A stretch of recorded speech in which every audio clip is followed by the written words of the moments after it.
My 8-year-old granddaughter rolled her eyes and said, "You music, can't sit with us."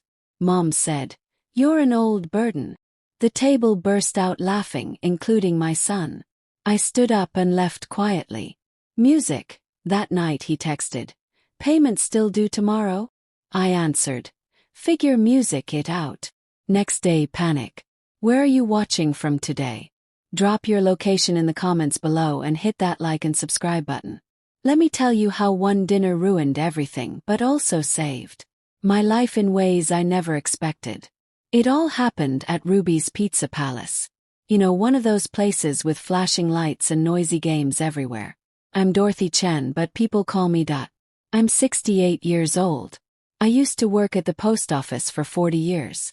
My husband Henry passed away 4 years ago, and I thought being alone was going to be my biggest problem. But I was wrong. My real problem was my family treating me like their personal money machine. The dinner was supposed to celebrate my grandson's baseball win. Little Tommy's team had won first place in the city tournament.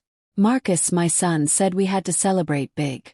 So he picked this expensive pizza place that costs way too much money. I showed up wearing my favorite yellow cardigan and the butterfly pin Henry gave me before he died. I still believe you should look nice when you see your family. The waitress took me to a big table in the corner. Marcus sat there with his wife Sharon and their 3 kids. "Hey Mom." Marcus gave me a quick hug that felt like he didn't really want to. "Good to see you." Course I came. Tommy won his baseball game. I'm so proud. I smiled at Sharon, but she just looked at her phone and didn't smile back. Sharon never liked me much.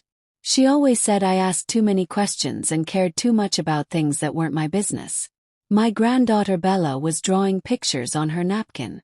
Tommy was showing his trophy to everyone who walked by.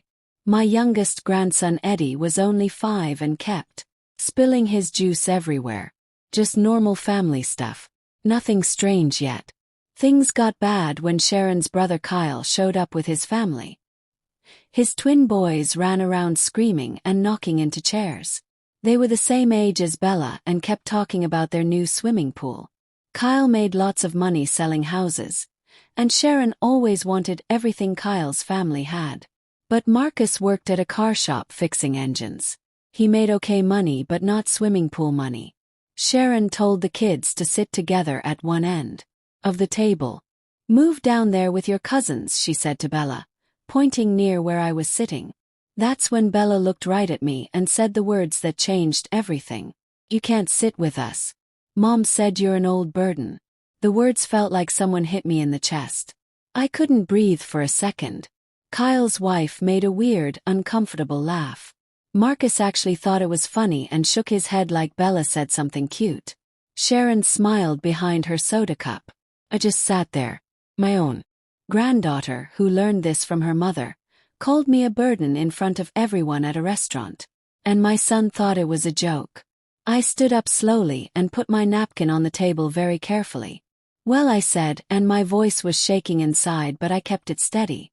"I guess I won't bother anyone anymore then." "Mom, she's just being silly," Marcus said. But he was still smiling. Still thought his 8-year-old daughter insulting her grandmother was funny. "Is she?" he asked. "Or is she just saying what she hears you and Sharon say at home?" Everyone got quiet. Sharon stopped smiling. But it was too late. I picked up my purse and walked out of that pizza place with my head up high. I left behind a family that only saw me as a checkbook with legs. Driving home, I had lots of time to think. 4 years since Henry died. 3 years of paying Marcus and Sharon's car payments because they said money was tight. All the emergency bills I paid without asking questions. The money I gave them for the kids' summer camp. Special tutoring for Tommy that Sharon said the public school couldn't give him. All that money I gave them, and now I'm called an old burden. That night around midnight my phone buzzed. It was Marcus. The message was short and mean. "Payment still due tomorrow. Sharon needs to know the money is coming before the bank closes." I looked at that message for a long time. 2 sentences that showed me what our whole relationship really was. No sorry for what Bella said. No sorry for how mean dinner was.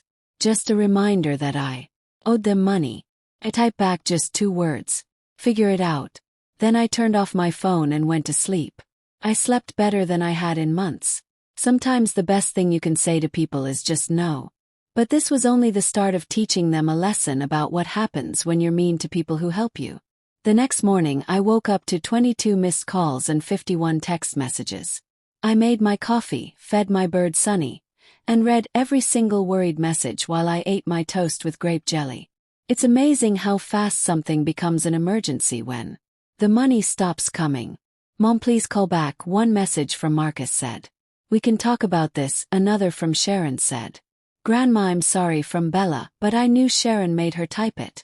They had to pay for their car by 2 o'clock that afternoon. Without my $300 every month, they were $200 short. I knew this because I had been quietly looking at their bills for months. I wondered why they needed so much help when Marcus had a good job. The coffee tasted extra good that morning. It was the fancy kind from the store that I usually saved for special days. But watching my family panic because they had to handle their own money felt special enough to drink the good coffee. At 8:30 my doorbell rang. Through the window, I saw Marcus's old blue truck in my driveway. He stood on my porch looking exactly like when he was 15 and crashed my car into a mailbox. Good morning, honey, I said, opening the door with a big smile. You're awake early. Mom, what's happening? You didn't send the car payment money. No, I said. I didn't. He walked past me into my house. He expected me to say sorry right away like I always did. But I just closed the door and waited. Payment is due today, Mom. You know that. You've been sending it for 3 years. Yes, I have. 36 payments to be exact. $10,800. I did the math last night, and watching his face when I said the number made me feel good. We've talked about this before.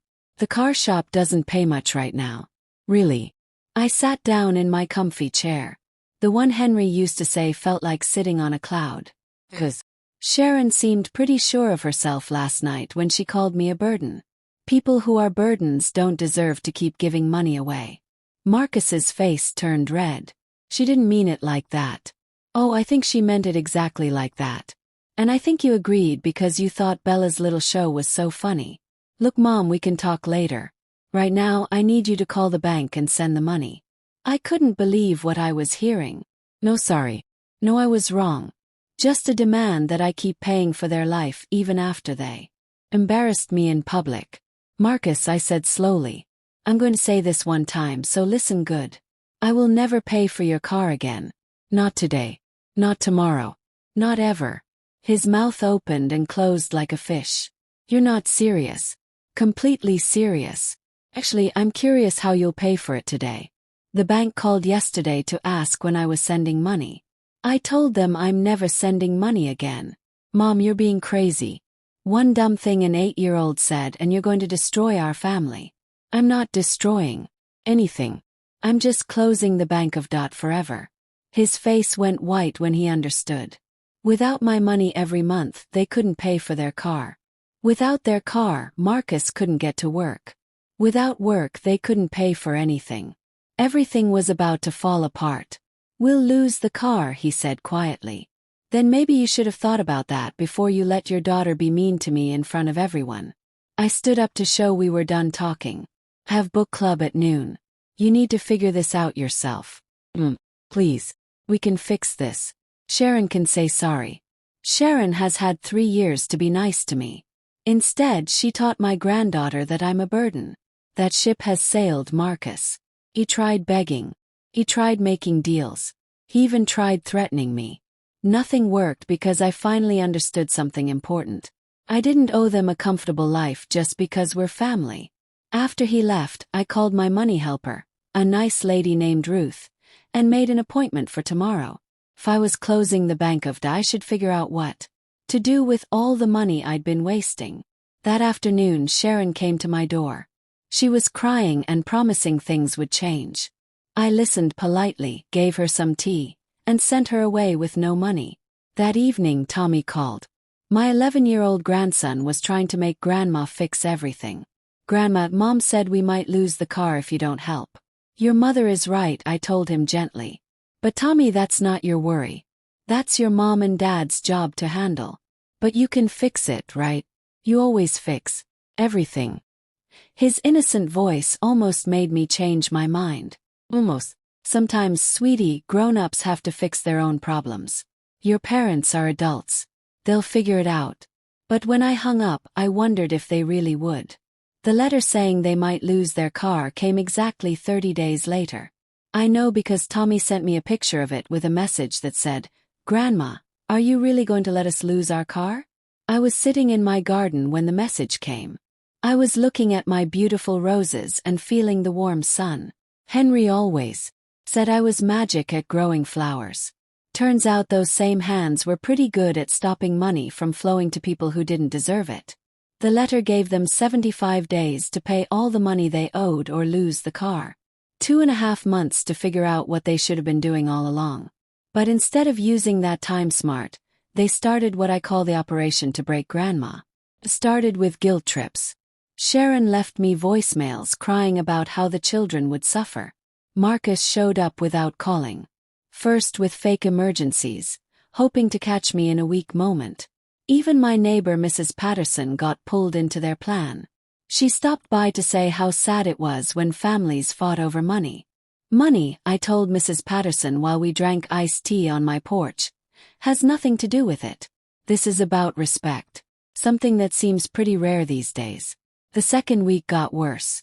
Bella's teacher called worried about Bella's feelings. Apparently, Bella had been telling everyone at school that her mean grandma was making her family lose their car. The teacher, Miss Anderson, was nice but clear. Couldn't I find it in my heart to help my own family? Miss Anderson, I explained patiently, Bella's parents make more than $70,000 a year together. They picked a car they couldn't afford and asked me to pay the difference. I'm not making anyone lose anything.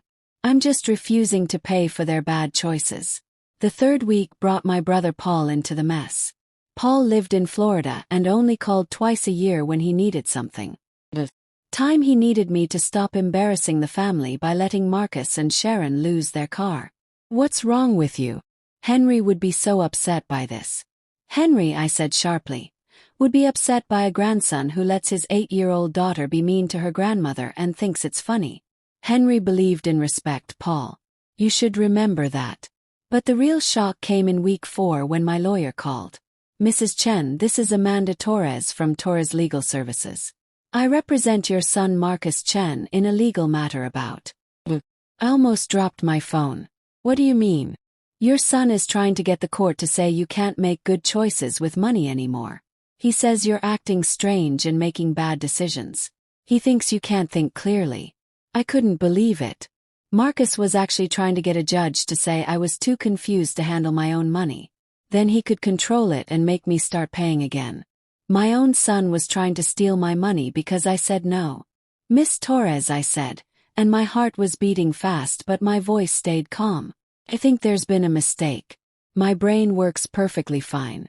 Actually, it works better now than it has in years. Ma'am, I'm just calling to tell you about the court case. You're going to need a lawyer. After hanging up, I sat in Henry's old chair and laughed until I cried. Marcus had just made the biggest mistake of his life. He turned this from a simple no into a war. And he had no idea who he was fighting. The next morning I called Blackstone and Partners, the best family lawyer office in town. They didn't just handle cases like this. They specialized in protecting old people from family members who tried to steal their money. Mrs. Chen, said lawyer Jennifer Blackstone in our first meeting, what you're telling me happens a lot. Adult children who think they deserve their parents' money often try to scare them with lawyers when the money stops. Can he really get a judge to say I can't think right? He can try, but he needs doctors to say you're confused. He needs lots of proof that your brain doesn't work well. From talking to you today, you're clearly fine. Actually, stopping payments to an ungrateful family shows you're thinking great. What can we do? Jennifer smiled, and it wasn't a nice smile.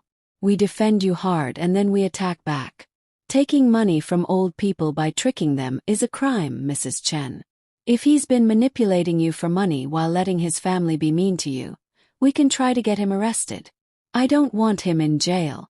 Maybe not, But threatening arrest usually makes these situations end quickly.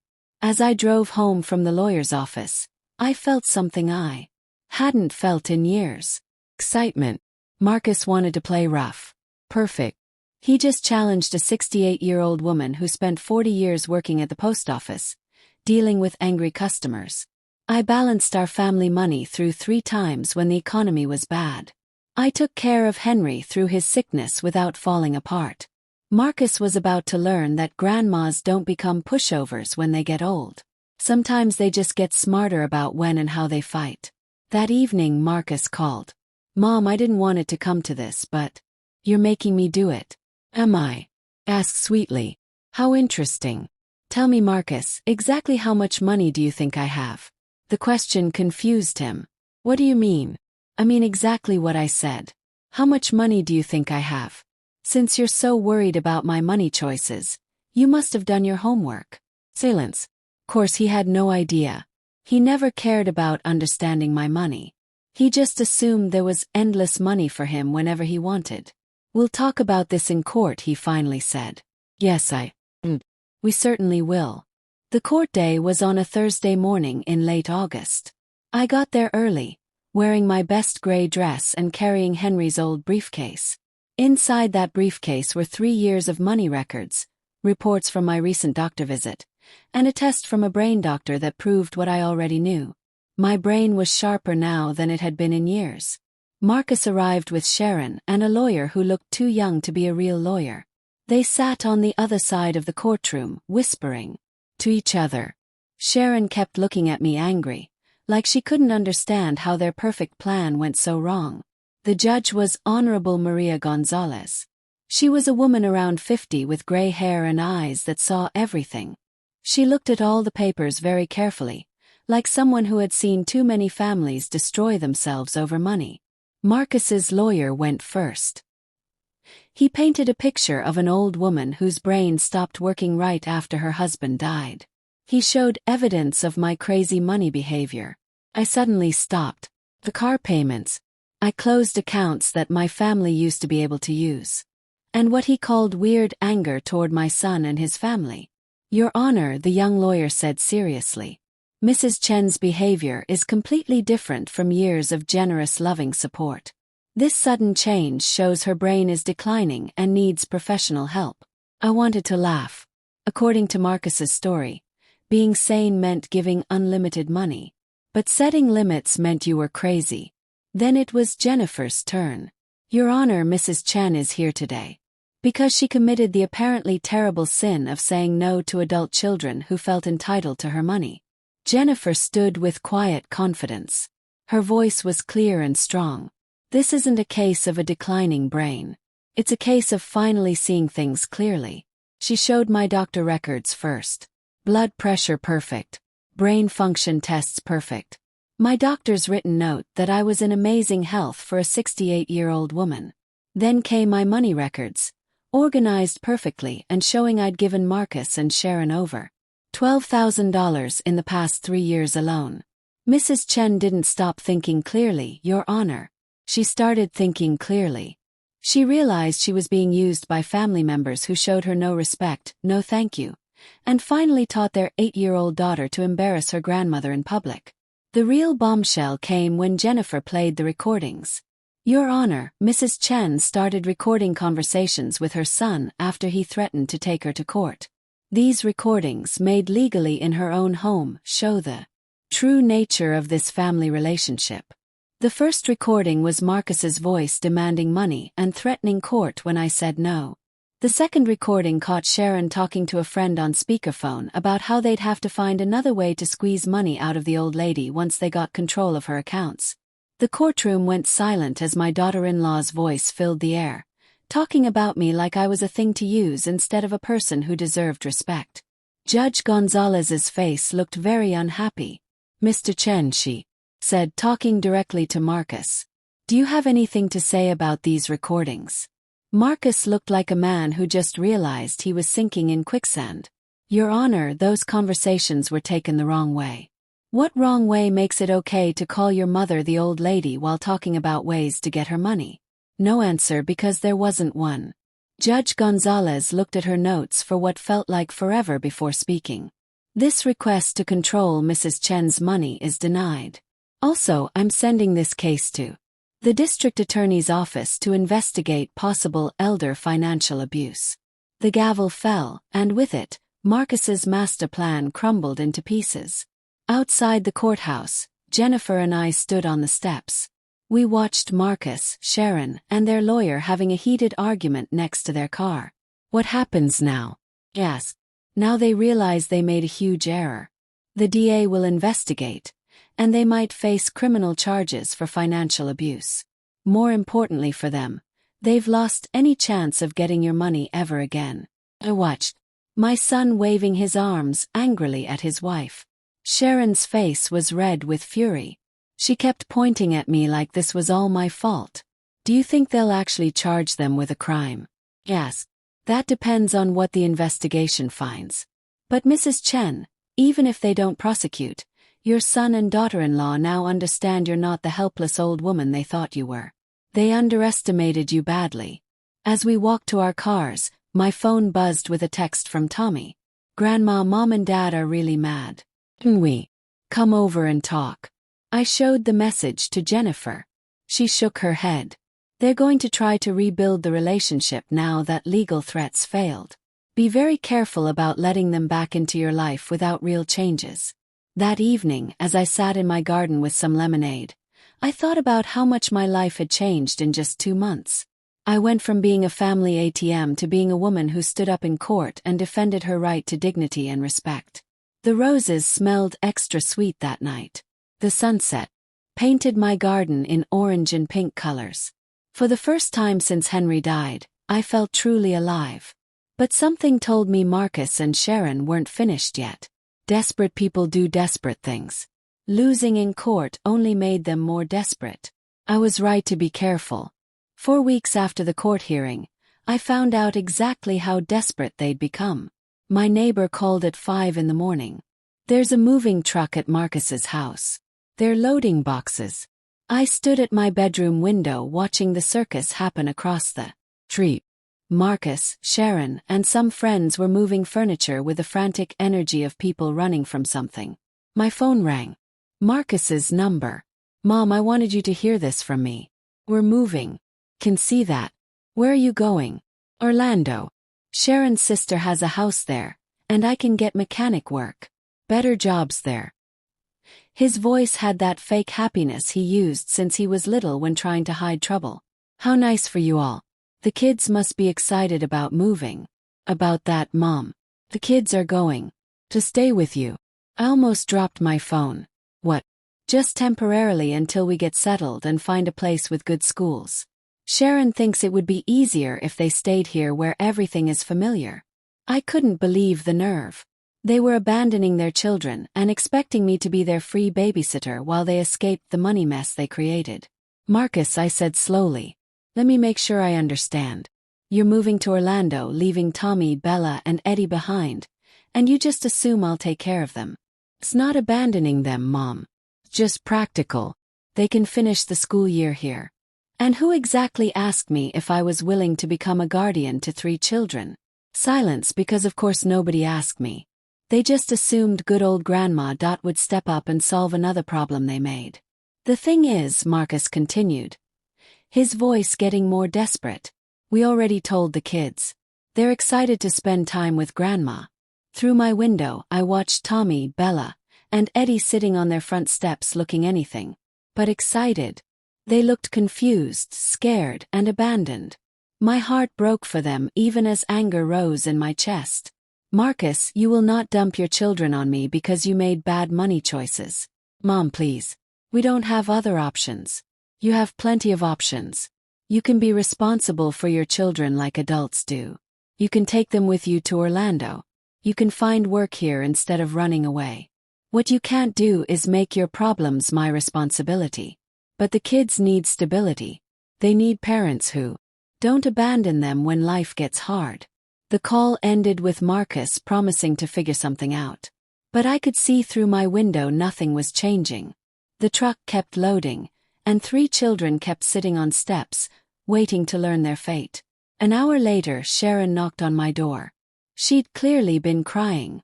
Her usual neat appearance was gone. "Please don't make this harder than it is." "I'm not making anything hard. You and Marcus created this situation all by yourselves. We have to leave today. Marcus owes money to some mechanics who are threatening to sue. We can't take the kids right now because we'll be sleeping on my sister's couch until Marcus finds work." The truth finally. They weren't moving for better jobs. They were running from people they owed money to. Using money problems as an excuse to abandon parenting they never really wanted. "Sharon, I'm going to say this once very clearly. I will not take custody of Tommy, Bella, and Eddie. I will not become their guardian. I will not solve this problem for you. Then what are we supposed to do? Take them with you. Get your sister's help for all 5 of you instead of just 2. Be parents. You're really going to let your own grandchildren be homeless?" The manipulation was impressive, I had to admit. Turn abandonment into homelessness. Make it my fault instead of theirs. Use emotions instead of logic. I'm not making anyone homeless. You are choosing to leave your children behind, and I am choosing not to make that okay. Sharon left crying, but the packing continued. At 11 o'clock I called Child Protective Services. "I'd like to report a situation with 3 children who are about to be abandoned by their parents," I told the worker who answered. The process was fast and professional. 2 social workers arrived within an hour, just as Marcus and Sharon were loading the last boxes. I watched from my living room window as official papers were given and serious talks happened on the sidewalk. The final result took 2 hours to work out. Marcus and Sharon could leave for Orlando if they wanted, but Tommy, Bella, and Eddie would go to emergency foster care unless suitable family could be found right away. The caseworker knocked on my door at 3 o'clock. "Mrs. Chen, I'm Lisa Santos from Child Protective Services. Your son and daughter-in-law said you might be willing to provide temporary care for the children while they move. I'm afraid they were wrong. I've made it clear I can't take on that responsibility." Lisa nodded understandingly. "We have a very good emergency family who can take all 3 children tonight. They'll stay in the same school area, and we'll work on permanent arrangements once your son gets settled in Florida." Through the window, I could see Marcus and Sharon arguing loudly next to their loaded truck. Tommy, Bella, and Eddie sat on the curb holding small suitcases someone packed for them. My heart almost broke when Eddie looked toward my house with tears running down his 5-year-old face. Almost. But I'd learned something important over these months. Sometimes the most loving thing you can do is refuse to enable bad behavior, even when the results hurt everyone. Marcus and Sharon left for Orlando that evening, driving away from their children without looking back. Tommy, Bella, and Eddie went to stay with the Carter family, experienced foster parents who specialized in emergency placements. That night, I sat in my garden with a heavy heart, wondering if I'd made the right choice. Had I saved those children from parents who would have abandoned them eventually anyway? Or had I failed as their grandmother? Time would tell. But one thing I knew for sure. Marcus and Sharon had shown who they really were when faced with real problems. And sometimes the most important lesson children can learn is that actions have consequences, even for the people they love most. The roses bloomed beautifully that night. Their smell floated on the evening breeze like a promise that even hard choices can lead to unexpected beauty. But I had a feeling this story was far from over. 3 months later, I learned Marcus and Sharon never made it to Orlando. They'd been arrested in Memphis with a trunk full of stolen car parts. Turns out my son's debt to mechanics was actually stolen parts he'd been selling. The best part: they'd used my car payment money to fund their stealing business. Where are you watching from today? Drop your location in the comments below and hit that like and subscribe button. The news came from Lisa Santos during one of her regular check-ins about Tommy, Bella, and Eddie. She sat in my living room looking at paperwork while I served coffee and homemade brownies. "Mrs. Chin, I have some updates about your son and daughter-in-law's situation." Her voice was carefully professional, but I heard a hint of satisfaction underneath. "Please tell me they're not trying to drag those children into whatever mess they made." Actually, quite the opposite. They've been charged with theft, receiving stolen property, and moving stolen goods across state lines. They're looking at serious prison time. I set down my coffee cup with a steady hand, though inside I was shocked. How serious? 4 to 6 years minimum, possibly longer if they can't pay back the victims. Lisa pulled out a legal paper. They've also formally given up their parental rights. The words hit me like a punch. They what? Yesterday afternoon they signed papers giving up all legal rights to Tommy, Bella, and Eddie. The children are now wards of the state, waiting for permanent placement. I stared out my kitchen window watching Mrs. Patterson feed her cat next door. Everything looked so normal, so peaceful, while my family had completely fallen apart just miles away. Does this mean the children will stay with the Carter family forever? Not necessarily. The state prefers placement with family members when possible. Since you're their grandmother, you would get first choice if you're interested in applying for custody. The irony wasn't lost on me. 4 months ago, Marcus and Sharon tried to dump their children on me while they ran from their responsibilities. Now they were in prison, and the state was asking if I wanted the children they'd abandoned. What about their attempts to say I couldn't think straight? Won't that affect whether I can get custody? Lisa smiled. Actually, the court's findings work in your favor. Judge Gonzalez specifically noted your mental sharpness and sound judgment in her ruling. Combined with the criminal charges against your son, it paints a clear picture of who the responsible adult is here. After Lisa left, I sat in Henry's old chair and tried to process everything. Marcus wasn't just financially irresponsible or emotionally manipulative. He was an actual criminal who'd been stealing from his workplace and using my money to support his illegal activities. Every car payment I'd made hadn't helped struggling young parents. It had funded a stealing operation. My generosity had literally been paying for theft. The really frustrating part. I could have figured this out months ago if I'd paid attention to the right details. Marcus's slow mechanic business but designer shoes. Sharon's complaints about money while posting beach vacation photos on social media. The vague explanations about work. Projects that never seemed to finish. I'd been so focused on being a good mother and grandmother that I ignored obvious warning signs. But that was the old Dot. The new Dot was going to make different choices. The next morning I called Jennifer Blackstone and made an appointment to talk about custody. Then I called the Carter family and asked if I could visit Tommy, Bella, and Eddie that weekend. The Carter house was a comfortable ranch style with bikes in the front yard and children's drawings on the refrigerator. Susan Carter, warm woman in her 50s, greeted me with real kindness. Mrs. Chen, the children will be so happy to see you. They talk about you all the time. Tommy, Bella, and Eddie were playing with blocks in the living room when I arrived. All 3 children looked healthier than they had in months. Tommy had gained weight. Bella's constant worry seemed to have faded. Eddie was actually smiling. Grandma.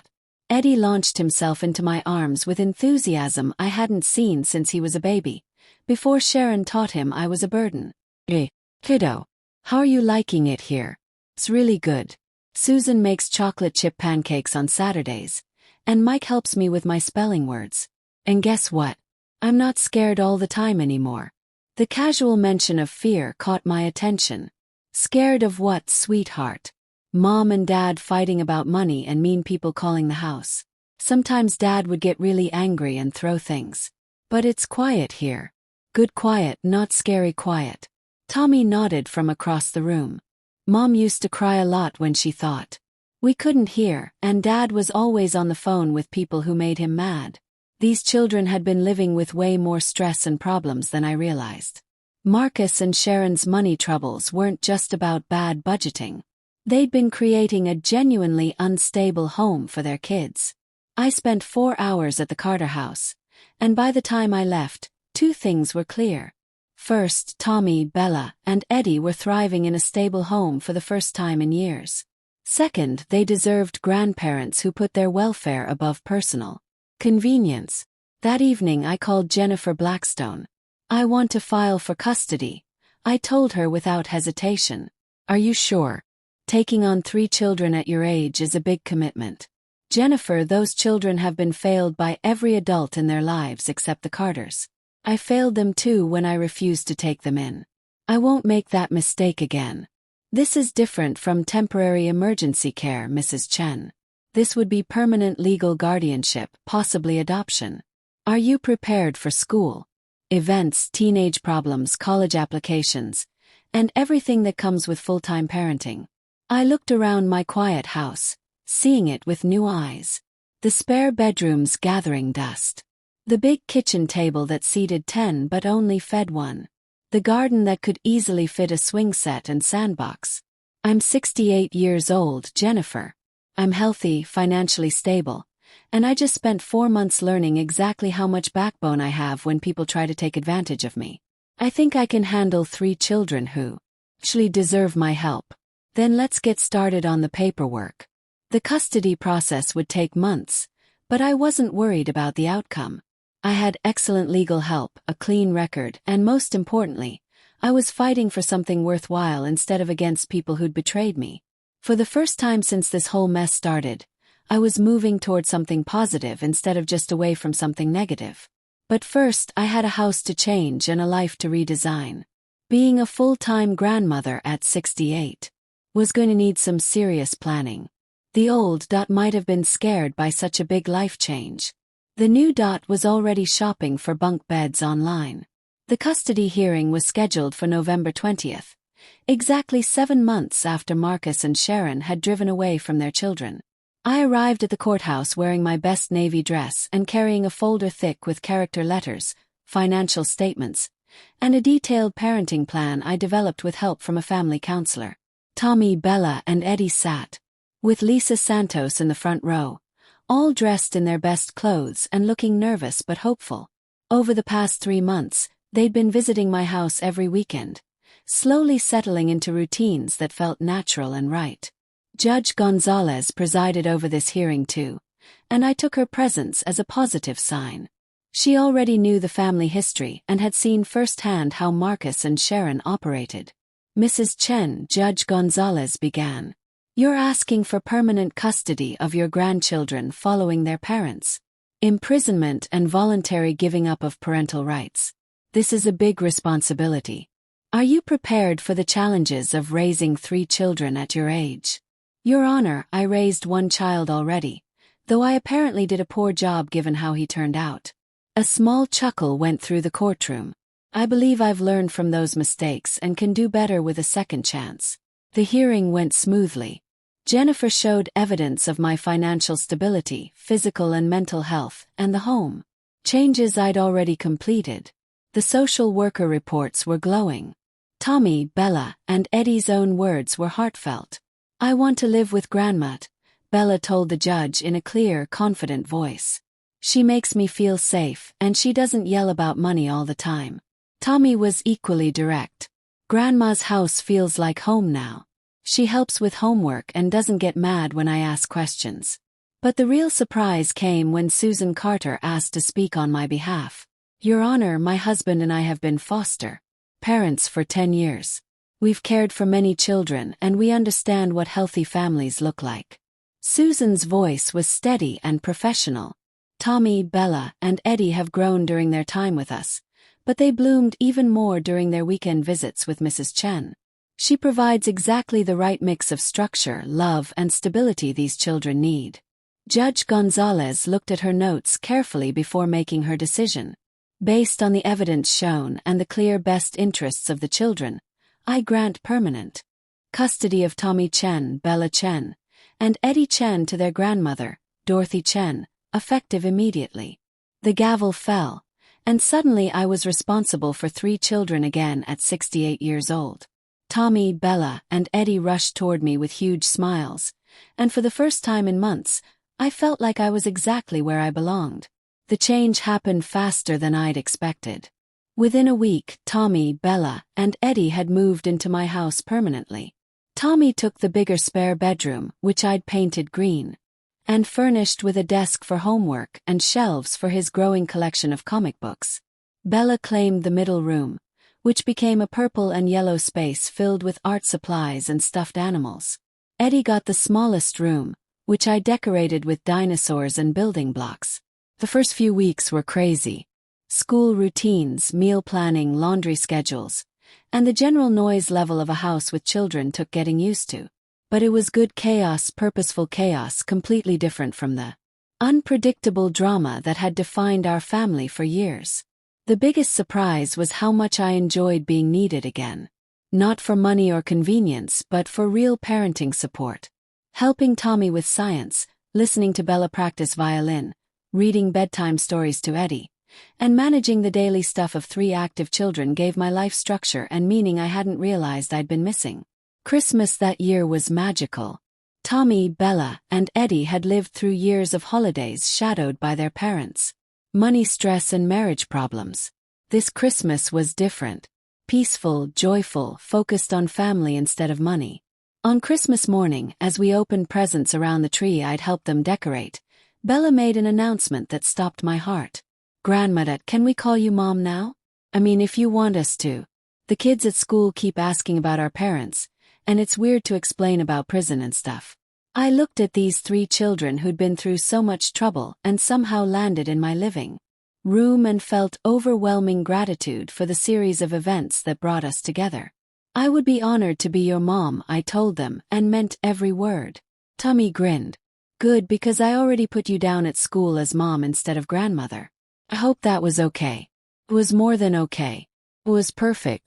But even as we settled into our new normal, I couldn't shake the feeling that Marcus and Sharon's story wasn't finished.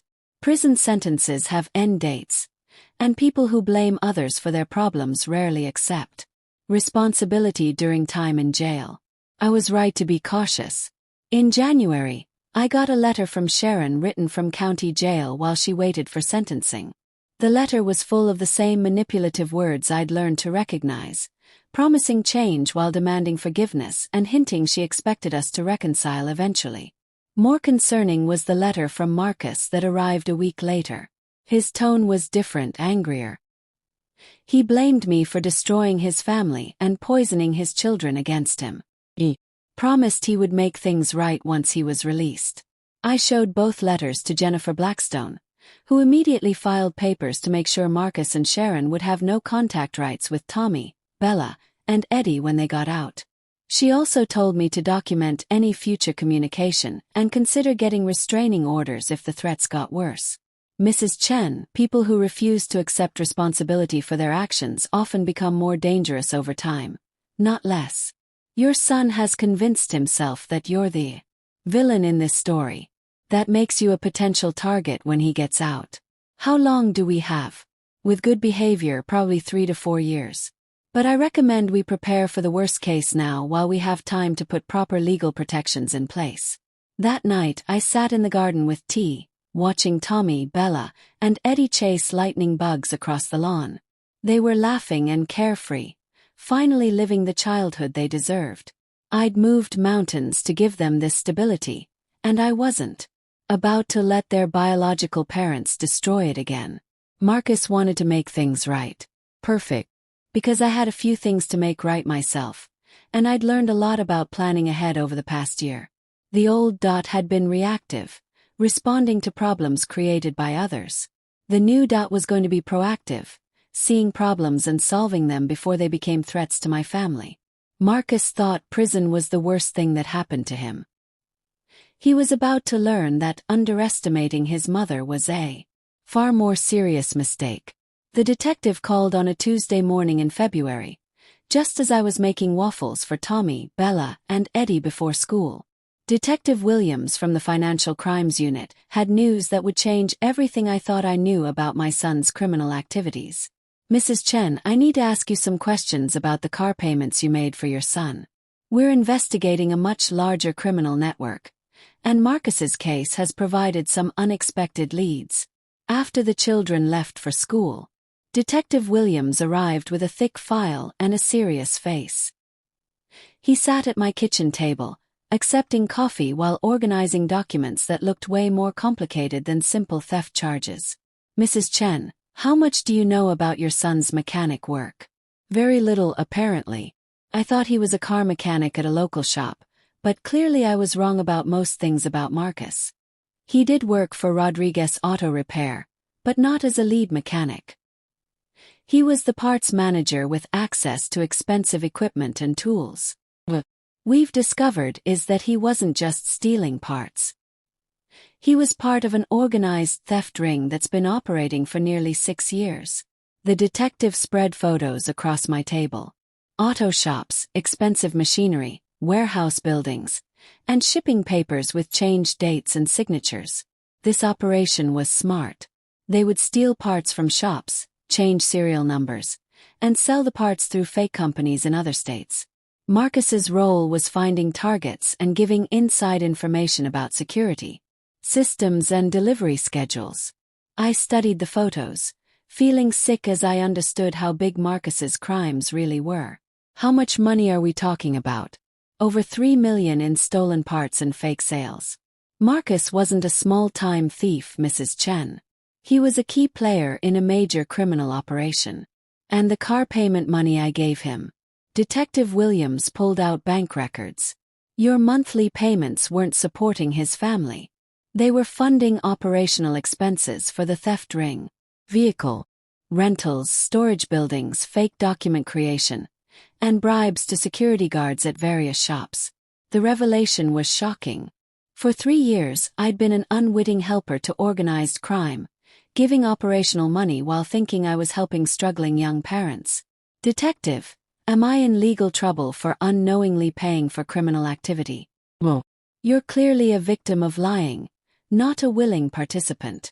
But we do need your cooperation in building the case against the larger network. He explained that Marcus and Sharon's arrests in Memphis had broken open the investigation. Faced with serious federal charges, Marcus had started talking, giving information about other people involved in exchange for a shorter sentence. The problem is Marcus is trying to make his own role smaller by claiming he was forced by more senior members of the organization. He's portraying himself as a victim who got in over his head. I almost laughed at the nerve. That sounds exactly like Marcus. Nothing is ever his fault. Here's where it gets interesting for you. Personally, Marcus claims his mother was a willing participant who knew exactly what the money was funding. He says you encouraged his involvement because the profits were helping the whole family financially. The coffee cup fell from my hands, breaking on the kitchen floor. He's trying to blame me for his crimes. It appears so. He's telling investigators that you were the mastermind behind the money laundering operation, using car payments to hide criminal money. I stared at the detective, my mind racing through what this meant. Marcus wasn't just refusing to accept responsibility for his actions. He was actively trying to destroy me to save himself. Detective Williams, I have documented proof of every financial transaction, every conversation, and every interaction with Marcus and Sharon. I can prove I believed I was helping with real household bills. We know. We've already looked at your banking records and talked with your lawyer. Your story is consistent and well documented. But Marcus's accusations mean you'll likely be called to testify. In the federal trial. After the detective left, I sat in my garden trying to understand what I'd learned. My son wasn't just a criminal. He was willing to destroy his own mother to avoid taking responsibility for his choices. The Marcus who'd grown up in this house, who'd learned right from wrong at this kitchen table, was apparently capable of breathtaking betrayal when cornered. That afternoon I called Jennifer Blackstone and made an emergency meeting. Then I called my money helper and asked for a complete check of my accounts for the past 6 years. If I was going to testify in a federal criminal trial, I wanted documentation for every penny. But the real shock came that evening when Tommy came to me after dinner. His face serious beyond his 14 years. Mom, there's something I need to tell you about Dad's work. I put down my dish towel and gave him my full attention. What is it, sweetheart? Last summer, before everything happened, I heard Dad talking to some men in our garage. They were talking about stealing stuff and changing numbers on car parts. I didn't understand it all, but I knew it was bad. My heart stopped. Did you tell anyone at the time? I tried to tell Mom, but she said I was making it up and told me never to say it again. She said it would get Dad in trouble with his boss. Of course Sharon had silenced him. She'd known exactly what Marcus was involved in and chose to protect the criminal activity instead of her own child. Tommy, you're going to need to tell the police what you heard. It's important evidence in Dad's case. He nodded seriously. No. I've been thinking about it for weeks. I want to tell the truth, even if it makes Dad look bad. He made his own choices. At 14 years old, Tommy already understood something his father had never learned. Actions have consequences, and taking responsibility is more important than avoiding blame. That night, I sat in Henry's old chair and realized that Marcus's attempts to blame me had actually given me something valuable. Absolute clarity about who he really was and what he was capable of. The old Dot might have been heartbroken by her son's willingness to sacrifice her for his own benefit. The new Dot was simply determined to make sure his lies didn't work. Tomorrow I would start preparing for the fight of my life. Because if Marcus thought he could destroy me to save himself, he was about to learn that some mothers become more dangerous when their children are threatened, even when the threat comes from their own sons. The federal trial started on a hot Monday morning in August, exactly 1 year after Marcus and Sharon had run to Memphis.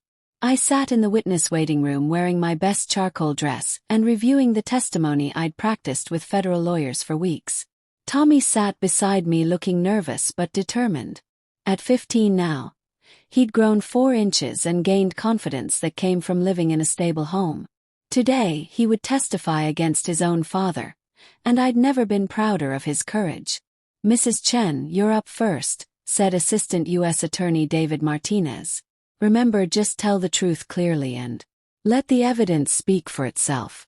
The courtroom was bigger than I'd expected, filled with lawyers, defendants, investigators, and family members of various people involved in the conspiracy.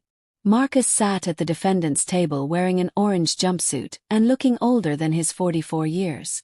When our eyes met, his expression was cold, calculated, completely empty of the warmth I remembered from his childhood. I took the oath and sat in the witness chair, looking directly at the jury as I'd been told to do. 12 ordinary people who would decide whether Marcus's lies about my involvement had any truth. Lawyer Martinez began with basic questions about my relationship with Marcus, the car payments, and my understanding of his work situation. I answered clearly and honestly, giving dates, amounts, and specific details about every transaction. Mrs. Chen, did you ever knowingly give money to fund criminal activity? Absolutely not. I believed I was helping my son and daughter-in-law with real household bills during a hard time. Did your son ever tell you he was involved in parts theft or fake sales? Never. He told me his mechanic work was slow and they were struggling to pay for their car. Then came Marcus's lawyer, a sharp woman in her 50s who'd obviously been trained on how to make me look like I was involved. Mrs. Chen, isn't it true that you asked very few questions about how your money was being used? I trusted my son to be honest with me. That was apparently a mistake. Didn't you find it suspicious that Marcus needed exactly the same amount every month, regardless of his claimed work situation? The car payment was a fixed amount. That seemed perfectly reasonable. But you never checked that the money was actually going toward car payments, did you? This was the moment I'd been preparing for. Actually, I did check. The defense lawyer looked surprised. Excuse me. I reached into my purse and pulled out a yellow folder. In July, 3 months before I stopped making payments, I became worried about Marcus and Sharon's money management. So I hired a private investigator to check how my money was being used. A ripple of surprise went through the courtroom. This was new information, not in any previous testimony. The investigator found that my money was not being used for car payments.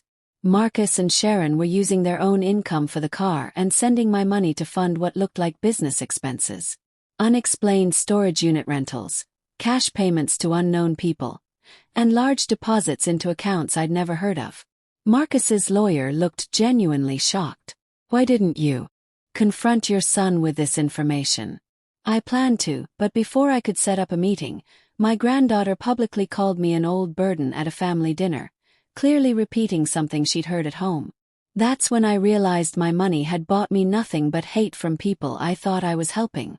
So you cut off payments out of hurt feelings. I cut off payments because the private investigator's report made it clear Marcus was lying about how my money was being used. The disrespect from his family just confirmed that continuing financial support would be throwing good money after bad. The prosecutor's follow-up was brief and devastating. Mrs. Chen, when did you give this investigator report to law enforcement? I gave it to Detective Williams during his first interview. It's been part of the evidence file for months. Checkmate. Marcus's entire defense plan had been based on claiming I was a knowing participant in money laundering, but I had documented proof that I'd investigated suspicious activity and discovered the lying myself. Tommy's testimony that afternoon was even more damaging to Marcus's case. Speaking in a clear, steady voice, he described hearing conversations about stolen parts, changed serial numbers, and coordination with other criminal operators. Did your father ever ask you to keep these conversations secret? Lawyer Martinez asked. No, he didn't know I'd heard anything. But when I tried to tell my mother what I'd heard, she told me to forget about it and never say it to anyone. Did that seem strange to you? If it was normal business stuff, why would she want to keep it secret? I knew something was wrong. Marcus's lawyer tried to make Tommy's testimony seem unreliable by claiming a child couldn't understand complex business conversations, but Tommy's answers were too detailed and specific to dismiss. During a break, I watched Marcus talking frantically with his lawyer. His confidence was breaking as his plan fell apart around him. But the real bombshell came during the afternoon session when lawyer Martinez called. An unexpected witness. Detective Sarah Walsh from the Memphis Police Department. Detective Walsh, were you involved in the arrest of Marcus and Sharon Chen? Yes, we stopped their vehicle during a routine traffic check and discovered it was loaded with stolen auto parts. Did the defendants make any statements during their arrest? Mr. Chen immediately claimed the parts belonged to his mother, who was financing his business operations. He said she knew about the theft and was planning to sell the parts in Tennessee. Felt the blood drain from my face. Marcus had tried to frame me for his crimes from the moment he was caught.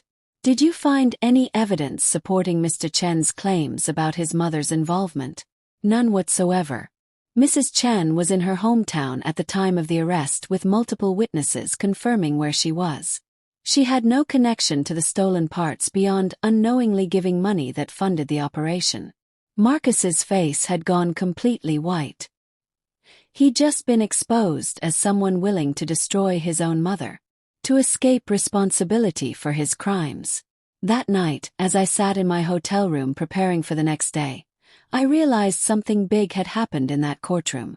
I'd finally seen Marcus with complete clarity, without the filter of maternal love and hope for change. He wasn't a man who'd made poor choices under pressure.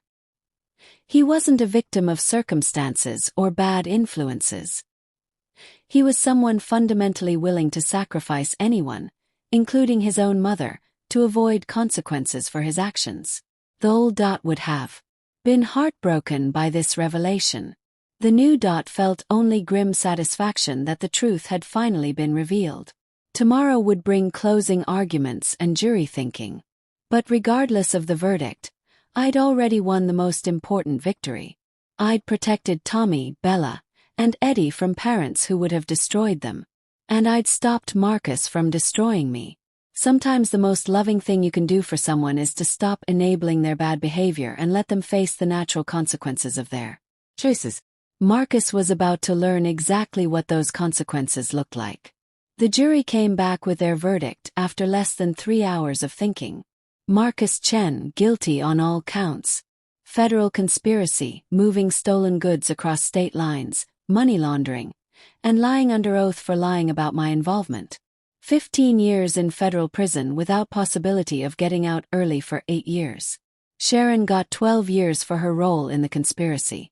The other members of the theft ring got sentences from 7 to 18 years. The judge specifically mentioned Marcus's attempts to blame his innocent mother as proof of his lack of remorse and unwillingness to accept responsibility. I felt no happiness watching my son led away in chains, only deep sadness for the man he'd chosen to become.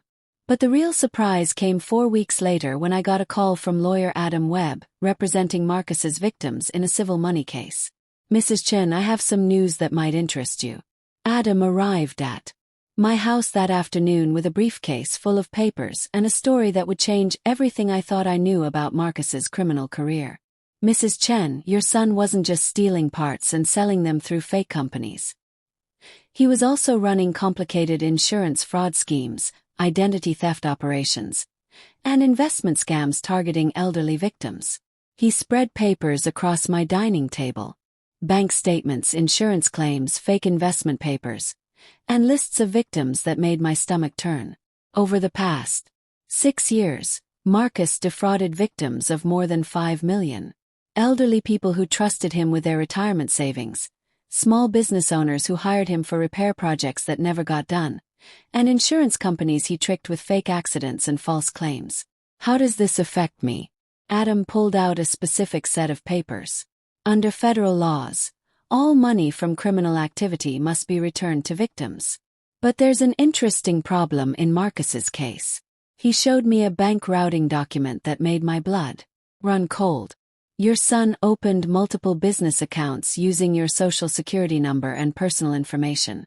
He forged your signature on loan applications, business registrations, and insurance policies." I stared at the papers, seeing my name on documents I'd never signed, tied to companies I'd never heard of. "Are you saying Marcus stole my identity?" "Extensively. He used your excellent credit rating and clean financial history to establish trust for his fake operations. Several victims thought they were doing business with a reputable elderly woman, not a criminal in his 40s. The implications were staggering. Marcus hadn't just taken my money and tried to frame me for his crimes. He'd actively pretended to be me to commit additional crimes. "Adam, am I responsible for debts or legal problems created by this identity theft?" "Well, you're clearly a victim, not a criminal. But here's where it gets interesting from your viewpoint." He pulled out another paper. "Under federal law, victims of identity theft can seek money damages from the criminal's assets, even if those assets would otherwise go to other victims." "What assets?" "Marcus and Sharon lost everything. That's what everyone assumed. But financial investigators discovered that Marcus had been hiding money in offshore accounts and digital currency investments that Sharon didn't even know about." Adam handed me a financial statement that made my jaw drop. Marcus accumulated nearly 2.2 million in hidden assets over 6 years of criminal activity. Money he was planning to access after his eventual release from prison. And as a victim of his identity theft crimes, you have legal standing to claim those assets as payment for the damage to your credit, reputation, and emotional pain. Given how much he used your identity for fraud, you could potentially claim the entire amount. I sat back in my chair processing this information. Marcus had not only stolen from strangers and tried to frame me for his crimes. He'd systematically used my identity to commit additional crimes while hiding nearly 2.5 million. For his own future benefit. "Adam, what would happen to that money if I don't claim it?" "It would be split among his other victims, which is certainly fair, but it wouldn't address the specific harm done to you through identity theft." I thought about Tommy, Bella, and Eddie, now 15, 11, and 8 respectively, who would need college money in a few years. I thought about the elderly victims Marcus had tricked, people like me who trusted someone they shouldn't have. I thought about the life Marcus had stolen from his own children by choosing crime over responsibility. I want to claim half the assets for my grandchildren's futures. The other half should go to Marcus's other victims, especially the elderly ones who lost retirement money. Adam smiled approvingly. "That seems like a fair and generous solution." The legal process took 7 months to finish, but eventually I got a check for $1,100,000 in payment for identity theft damages. The remaining money was split among other victims, helping restore at least some of what Marcus had stolen from them. On the anniversary of Marcus and Sharon's sentencing, I sat in my garden with Tommy, Bella, and Eddie, watching them work on homework under the old oak tree Henry had planted 35 years ago. Tommy was studying for his college tests, already planning for college with the confidence of a young man who knew his future was secure. Bella was practicing piano, the same songs I'd learned as a child. Eddie was building with blocks, creating towers that reached for the sky. They were good kids who'd survived terrible parents and came out stronger instead of broken. They understood the value of honesty, responsibility, and hard work because they'd seen what happens when people choose differently. Mama, Bella said, looking up from her music. Do you think Dad will try to contact us when he gets out of prison? I thought about the question carefully. Marcus would be eligible for early release when Tommy was 28 and Bella was 24. Both adults capable of making their own decisions about relationships with their father. Might try, I said honestly. But by then, you'll be adults who can decide for yourselves what kind of people you want in your lives. Tommy closed his textbook and looked at me seriously. I hope he's learned something from all this. But if he hasn't, I don't want him around our families when we have kids someday. At 16, Tommy already understood something Marcus had never learned. Family isn't about blood or duty. It's about people who support, respect, and care for each other through good times and bad. As the sun set over my garden, I thought about the unexpected journey that had brought us to this peaceful moment. 4 years ago, I'd been a lonely widow being financially used by people who saw me as nothing more than a convenient ATM. Tonight, I was surrounded by children who genuinely loved me and a future bright with possibilities. Sometimes the most loving thing you can do is refuse to enable bad behavior, even when it means losing people you thought you couldn't live without. Sometimes setting boundaries saves not just yourself, but innocent people who deserved better from the adults who were supposed to protect them. Marcus had taught me an important lesson without meaning to. Respect isn't something you owe people because of their relationship to you. It's something people earn through their actions and choices. The roses in Henry's memorial garden bloomed magnificently that year. Their smell carried on evening breezes that whispered promises of new beginnings and second chances. And for the first time since his death, I felt truly grateful for the life I was living, instead of mourning the life I'd lost. The old Dot had been a victim. The new Dot was a survivor who'd learned the difference between being generous and being foolish, between being loving and being used. And that, I realized, was worth every difficult step of the journey that had brought me home to myself and the family I was truly meant to protect. But life had one more surprise waiting for me. 6 months after the trial ended, I got a call from Detective Williams that would close this chapter once and for. Mrs. Chen, I have an update that you need to hear. Marcus has been cooperating further with federal investigators, and his testimony has led to the arrests of 12 additional people involved in the theft ring. As a result, he's being offered a deal that could reduce his sentence to 10 years. I felt a familiar anger rising. So he gets rewarded for finally telling the truth. Actually, there's a condition. He has to make a formal public apology acknowledging that you were never involved in any criminal activity.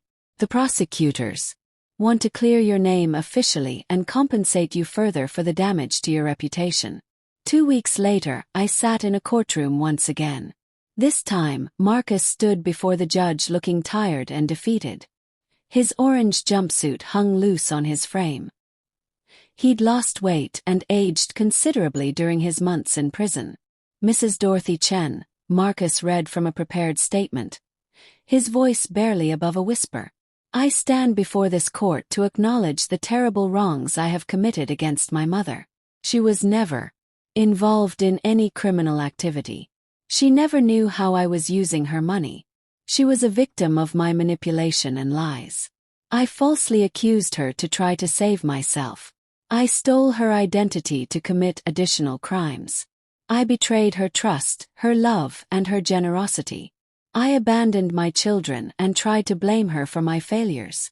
I take full responsibility for my actions, and I apologize to my mother, to my children, and to all the victims of my crimes. The courtroom was silent. I looked at this man who was my son, and felt something I hadn't expected. Not forgiveness exactly, but a release of the anger I'd been carrying. He'd finally told the truth. even if it took losing everything to get there. Judge Gonzalez spoke next. Mr. Chen, your cooperation has been valuable to this investigation.